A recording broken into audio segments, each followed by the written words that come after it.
Intervyu boshida sizdan bitta duo so'raymiz. Amin.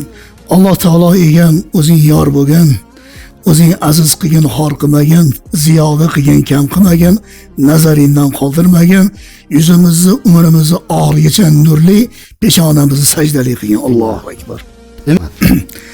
Maqsud Shayxzoda degan ulug' adib bo'lganlar. Shularning bir chiroyli so'zlari bor.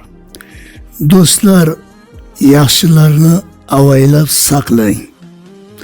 Salom so'zin salmog'in oqlang. O'lganida 100 soat yig'lab turgandan tirikligida 1 soat yo'qlang. Insonni tirikligida qadriga yetish kerak. Fir'aun degan kofir podsho bir kuni shaytoni alayhi la'na bilan gaplashgan ekan Fir'aun. Bu dunyoda bizdan ham bir iflos odam bormikin, bizdan ham bir zolim, yaramas odam bormikin deganda shayton aytgan ekan bor. Bizdan ham yaramas bor. Kim ekan deganda qarindoshlar orasida, jigarlar orasida silay rahmni uzib qo'ygan odam. Qarang, Abdulboq aka, jigarlar o'rtasida oqibatini uzib qo'ygan aka-uka, opa-singil. Ular hozir ko'payib ketdi. Juda seroq. Otasidan qo'ygan bir parcha yerni talashib, qiyomat diydor bo'lib, bir-birini urib, birini qonatib, merisavozlik qilib, mahallada sharmanda bo'lib keldi, tiqilib yotibdi.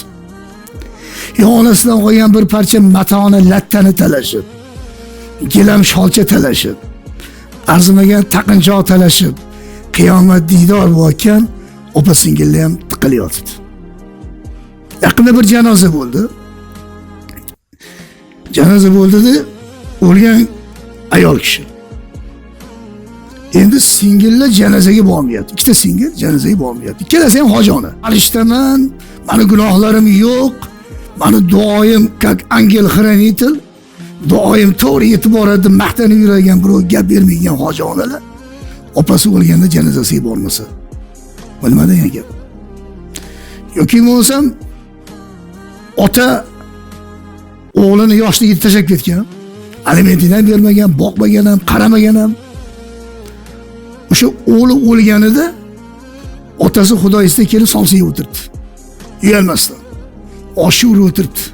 Ko'zidan chivinni qanotchalik bo'lsa ham yosh chiqmayapti otani ko'zidan. O'zam bolasiga qaramagan. O'g'lini o'lganda xudoyisiga o'tiribdi.